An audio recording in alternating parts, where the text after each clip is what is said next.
Baik, bismillahirrahmanirrahim. Assalamualaikum warahmatullahi wabarakatuh. Di sini kami dari kelompok 3 akan mempresentasikan mengenai teori orbital molekul pada bagian kedua, di mana anggota dari kelompok 3 sendiri ada saya sendiri Atifah Azhara dengan NPM 20130236065, kemudian rekan saya Humsatun Muhlisoh dengan NPM 20130230015, kemudian Cindy Amalia dengan NPM 20130230053, Afifatul Aziza dengan NPM 20130230039, Nisa Cesara Nur Afafa dengan NPM 20130230057, dan Nurul Makfiroh dengan NPM 20130230051. Nah, untuk pokok pembahasan mengenai teori orbital molekul pada bagian pertama ini, yaitu meliputi yang pertama, kita akan membahas mengenai fungsi gelombang H2 berdasarkan teori orbital molekul. Kemudian yang kedua, kita akan membahas mengenai orbital bonding, anti-bonding, dan diagram tingkat energi. Kemudian yang ketiga, kita akan membahas mengenai penentuan energi. Yang keempat, kita akan membahas mengenai integral overlap, kemudian integral pertukaran, dan integral Coulomb. Dan yang kelima, atau yang terakhir, kita akan membahas mengenai karakter ionik dan karakter kovalen berdasarkan fungsi gelombang berdasarkan teori orbital molekul. Baiklah, materi yang pertama yaitu fungsi gelombang molekul hidrogen berbasis teori orbital molekul. Molekul H2 memiliki 2 elektron, kedua elektron itu dapat berada di orbital yang sama dan spinnya harus sejajar. Karena memiliki 2 elektron untuk berikatan, maka dapat diperkirakan H2 lebih stabil dari H2 positif dengan energi ikatan 5,3 elektron valensi, sedangkan H2+ memiliki energi ikatan 2,65 elektron valensi karena terdapat tolakan listrik antara kedua elektron H2 sehingga energi ikatan yang sebenarnya adalah 4,5 elektron valensi. Kesimpulannya, H2 fungsi gelombang simetrik psi S menghasilkan keadaan terikat dan fungsi gelombang antisimetrik psi A menghasilkan keadaan tak terikat. Sistem elektron selalu diberikan oleh fungsi gelombang antisimetrik, yaitu oleh fungsi gelombang yang tandanya berubah jika pasangan elektron dipertukarkan. Keadaan ikatan H2 bersesuaian dengan kedua elektron diberikan oleh fungsi gelombang simetrik. Penelitian lebih lanjut sebenarnya tidak terjadi pertentangan. Fungsi gelombang lengkap psi aksen 1,2 dari sistem 2 elektron merupakan perkalian dari fungsi gelombang ruang psi 1,2 yang memberikan koordinat elektron dan fungsi spin S12 memberikan orientasi spinnya, yaitu psi aksen 1,2 sama dengan psi 1,2 S12, psi aksen sama dengan psi S kali SA, dan psi aksen sama dengan psi AS. Jika spin kedua elektron sejajar, fungsi spinnya simetrik karena fungsi itu tidak berubah tanda jika elektron dipertukarkan. Jadi fungsi gelombang koordinat psi untuk kedua elektron dan spinnya sejajar harus antisimetrik, yaitu psi elektron sejajar sama dengan psi A. Dan jika spin kedua elektron sejajar, fungsi spinnya antisimetrik karena fungsi itu berubah tanda jika elektronnya dipertukarkan.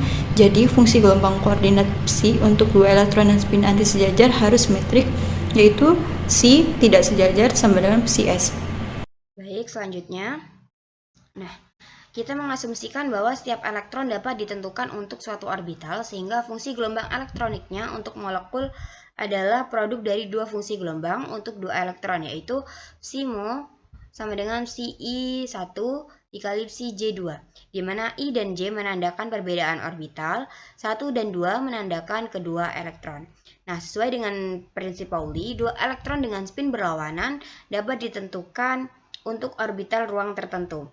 Sehingga sebagai pendekatan pertama kali akan mengasumsikan bahwa pada tingkat dasar molekul hidrogen, dua elektronnya ditempatkan dalam orbital 1 sigma G yang membentuk H+. Jadi, konfigurasi elektron hidrogen akan digambarkan sebagai 1 sigma G pangkat 2.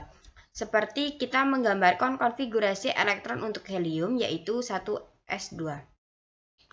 Elektron dengan spin berlawanan dengan menunjukkan satu untuk spin orbital 1 sigma G alpha dan yang lain spin orbital.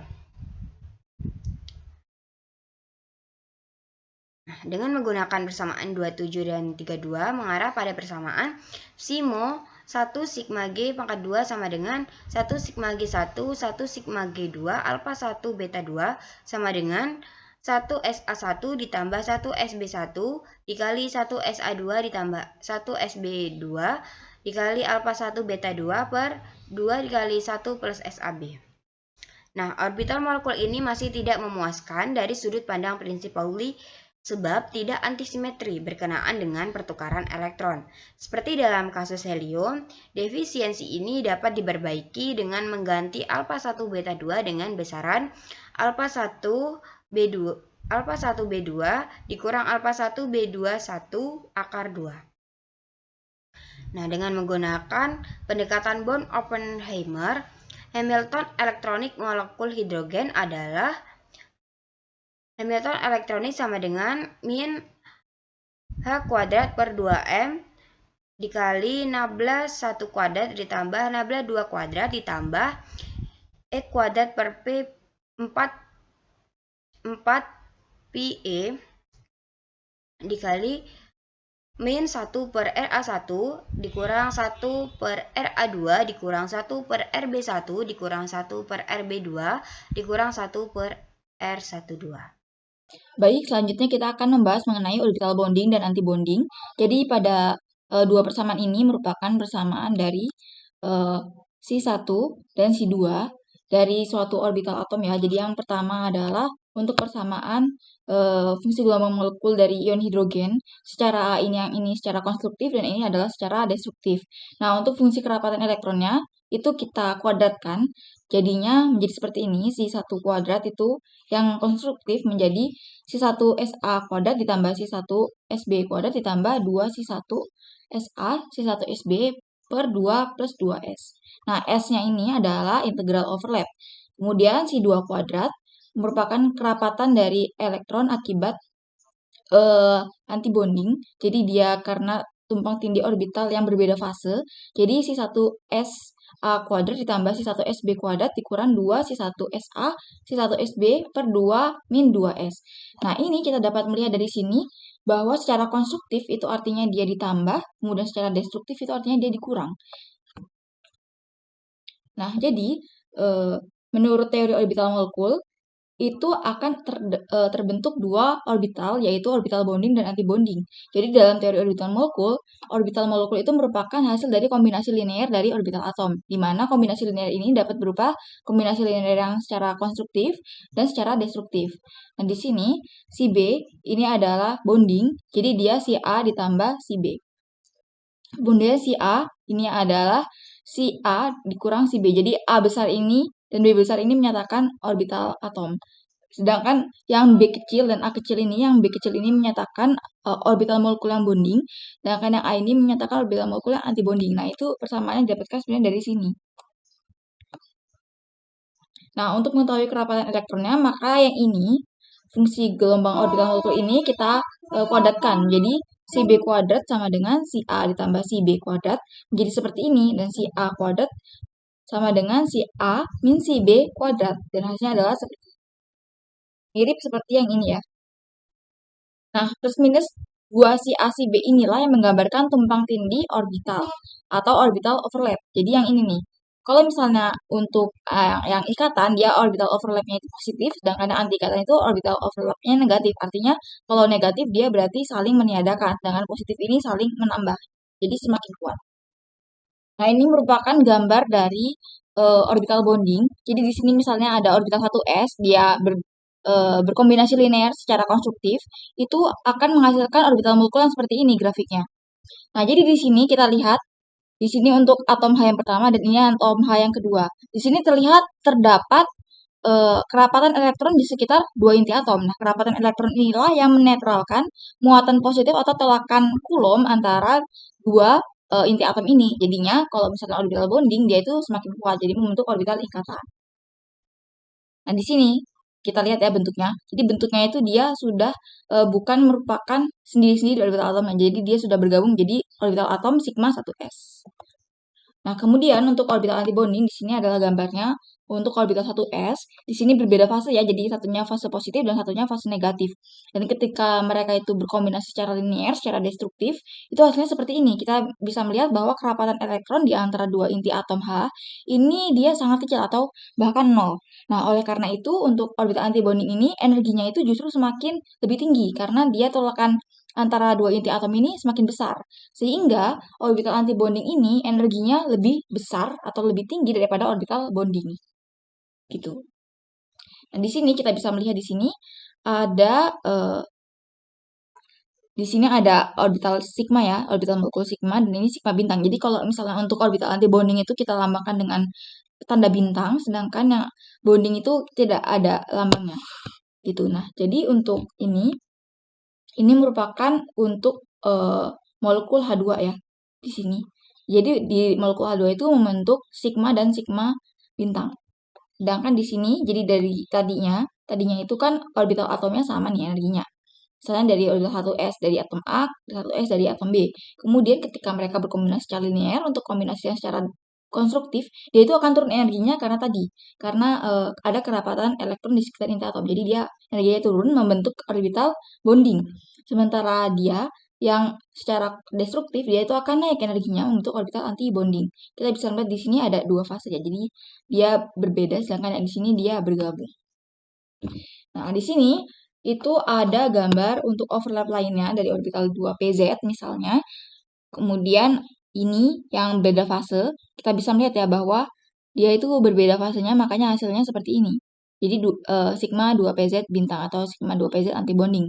Dan karena ini adalah yang sefase, jadi dia semakin besar di sini. Di sini menandakan kerapatan elektronnya. Nah, ini merupakan diagram energi. Jadi di sini diagram energi untuk selain yang molekul H2. Jadi di sini sama ya. Jadi kalau misalnya untuk orbital S dia itu akan membentuk orbital molekul sigma dan sigma bintang. Jadi ini ada sigma 2s dan sigma 2s bintang. Kemudian untuk 2px, 2py dan 2pz itu dia akan membentuk dua jenis orbital molekul yaitu orbital sigma dan orbital pi. Di mana orbital sigma ini terbentuk dari penggabungan antara orbital 2pz. Kenapa? Karena dia itu penggabungannya itu terletak di kerapatan elektronnya bukan di sisi-sisinya. Sementara untuk orbital 2px dan 2py dia tumpang tindihnya itu di kerapatan elektronnya atau di awan elektronnya. Makanya dia menghasilkan orbital pi. Jadi dia di sisi-sisinya sedangkan kalau ini head to head. Makanya hasilnya seperti ini. Jadi untuk orbital sigma itu energinya menjadi lebih rendah daripada orbital pi karena tentu saja orbital sigma ini lebih kuat daripada orbital pi. Baik, untuk materi selanjutnya saya serahkan kepada Hamzatul Muhliso. Materi selanjutnya yaitu penentuan energi molekul hidrogen berbasis TOM. Energi keadaan dasar molekul H2 dihitung sebagai berikut. E0 sama dengan integral C0H topi C0dV. Kemudian dijabarkan seperti persamaan pada layar. Karena nilai integral C1 bintang 1 C1 1 dV sama dengan integral C1 bintang 2 C1 2 dV 2 sama dengan 1, maka persamaannya menjadi E0 2 epsilon 1 ditambah J dengan epsilon 1 bernilai C integral C1 bintang 1 H topi C1 C1 1 dV 1 sama dengan integral C1 bintang 2 H topi C2 C1 2 dV 2 sama dengan 1 menjadi EH dikurang P plus Q per 1 tambah S. J12 sama dengan integral C1 bintang 1 C1 bintang 2 E2 per 4 Pi epsilon 0 R12 C1 1 C1 2 dV 1 dV 2. Jika R menuju tahingga, molekul H2 berdisosiasi dan berubah menjadi 2 atom H dan energinya menjadi 2 EH saja. Fungsi keadaannya menjadi persamaan 5.35 seperti pada PPT. Suku pertama menyatakan kedua elektron berorientasi pada inti A. Tidak ada yang berorientasi pada inti B. Keadaan ini disebut sebagai HA plus HB min. Hal yang sama dengan suku kedua, HA min, HB plus. Suku ketiga dan keempat menggambarkan keadaan di mana kedua inti membagi kedua elektron. Jadi, suku pertama dan kedua menggambarkan keadaan ionik dan sisanya menggambarkan keadaan kovalen. Pada molekul H2 seharusnya elektron terkorelasi. Oleh sebab itu, fungsi gelombang yang benar adalah fungsi yang memperhitungkan korelasi elektron. Di lain pihak, fungsi si kovalen memperlihatkan korelasi elektron. Dengan memandang fungsi ini sebagai fungsi keadaan dasar, maka energi totalnya menjadi seperti persamaan 5.37 seperti pada PPT. Kemudian, ini grafik energi H2 dalam keadaan dasar. Pembahasan berikutnya adalah integral tumpang tindih. Ukuran kuantitatif dari tumpang tindih orbital atom yang terletak pada atom atau jumlah orbital dari atom yang berdekatan yang berada di wilayah ruang yang sama. Tumpang tindih orbital atom dari satu atom dan orbital atom dari dua atom disebut integral tumpang tindih. Dua orbital atom pada atom yang berbeda tumpang tindih diukur dengan integral tumpang tindih yang dilambangkan dengan S. S sama dengan integral pi1 pi2 dx. Besarnya integral resonansi beta sangat menentukan pada mekanisme pembentukan orbital molekul dari orbital atom melalui interferensi gelombang elektron. Integral tumpang tindih bergantung pada jenis orbital dan kombinasi orbital atom dan juga bergantung pada jarak antar orbital atom.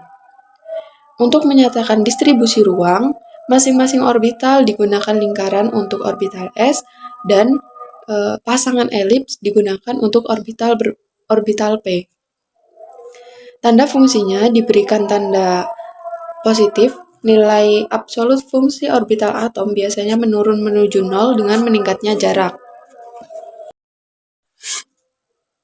Ketergantungan integral tumpang tindih pada R antara dua orbital P dengan arah paralel yang monoton turun. Tumpang tindih seperti antara orbital P, paralel ini disebut dengan orbital pi. Dalam tumpang tindih jenis pi, sumbu yang menghubungkan atom mengandung bidang simpul orbital atom. Dalam orbital pi yang dihasilkan dari tumpang tindih jenis pi, kebolehjadian untuk menentukan elektron di bidang simpul yang mengandung sumbu ikatan bernilai 0. Integral tumpang tindih ditunjukkan oleh kombinasi orbital tanpa bidang simpul sepanjang sumbu ikatan. Nilai interaksi orbital bergantung pada nilai beta atau S. Berdasarkan prinsip tumpang tindih, interaksi orbital dilarang untuk B sama dengan 0, S sama dengan 0, dan diizinkan bila B tidak sama dengan 0. Hubungan interaksi orbital dengan tumpang tindih antara orbital-orbital yaitu sebagai berikut. Yang pertama, orbital-orbital yang tidak memiliki kecocokan simetri S sama dengan 0 tidak akan berinteraksi satu sama lain. Yang kedua, orbital-orbital dengan tumpang tindih S sama dengan 0 tidak akan berinteraksi satu sama lain. Nilai interaksi orbital meningkat dengan meningkatnya tumpang tindih integral S. Interaksi orbital menjadi kecil sehingga dapat diabaikan untuk jarak yang besar dan menjadi besar bila tumpang tindih meningkat untuk jarak yang pendek. Berikutnya adalah integral pertukaran. Dalam integral pertukaran, hasil kali kedua fungsi bukan 0 hanya di daerah ruang di mana kedua fungsi saling tumpang tindih. Pada integral pertama, memiliki atom hidrogen Hamiltonian dan fungsi atom H, 1sb. Fungsi 1sb adalah fungsi eigen dari operator dengan nilai eigen adalah konstanta yang difaktorkan dari integral yang kemudian menjadi integral tumpang tindih S.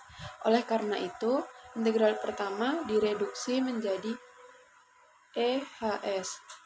Suku kedua hanyalah energi kolom dari 2 proton dikali integral tumpang tindih.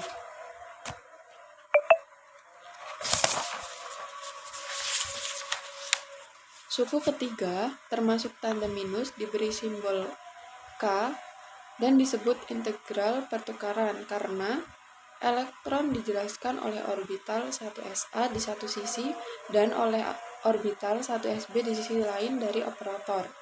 Elektron berubah atau bertukar posisi dalam molekul.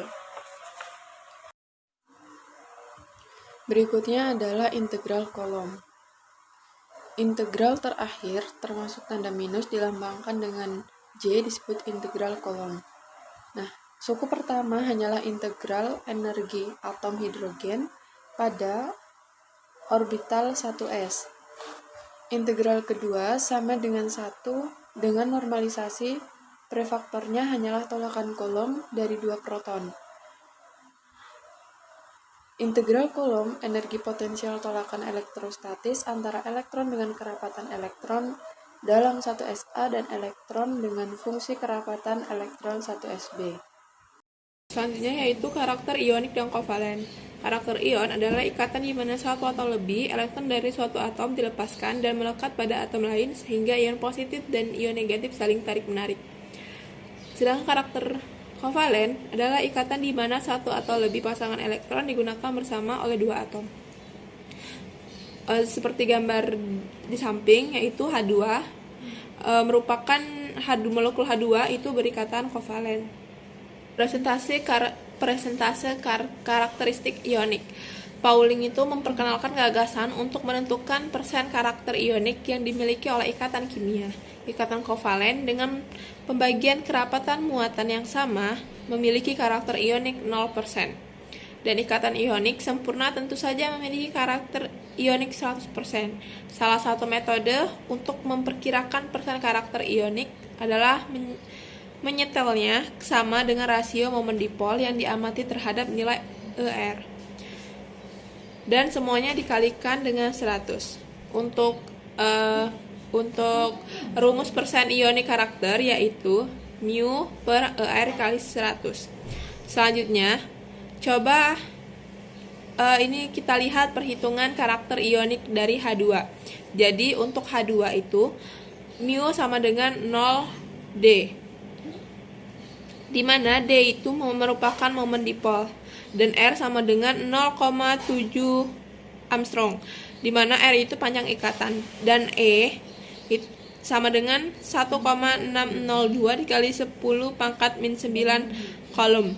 E itu muatan pada elektron dan kita masukkan sama dengan 0D per 1,602 dikali 10 pangkat min 9 kolom dikali 0,7 10 min 9 meter dikali 3,336 dikali 10 pangkat min 3 kolom meter. Didapatkan karakter ioniknya yaitu 0% karakter ionik. Jika lebih dari 50% yaitu sama dengan senyawa ionik, tetapi jika kurang dari 50% yaitu senyawa kovalen. Jadi dapat dilihat jika H2 itu memiliki 0% karakter ionik di mana di bawah dari 50% sehingga bersifat senyawa kovalen. Selanjutnya yaitu perhitungan karakter ionik TiO3. Untuk ini kita menggunakan rumus persen karakter ion sama dengan 1 dikali E pangkat min 1/4 dikali XA dikurang XB pangkat 2, di mana XA merupakan XA itu untuk XTI dan XB itu untuk X oksigen. Kemudian dikalikan 100. Jadi tinggal dimasukin 0% karakter ion sama dengan 1 dikali E pangkat min 1/4 dikali 3,5 dikurang 1,5 kuadrat dikali 100%. Dan didapatkan persen karakter ion TiO3 sama dengan 63%. Sehingga karakter ionik TiO3 itu bersifat ion. Dikarenakan persen karakternya itu lebih dari 50%.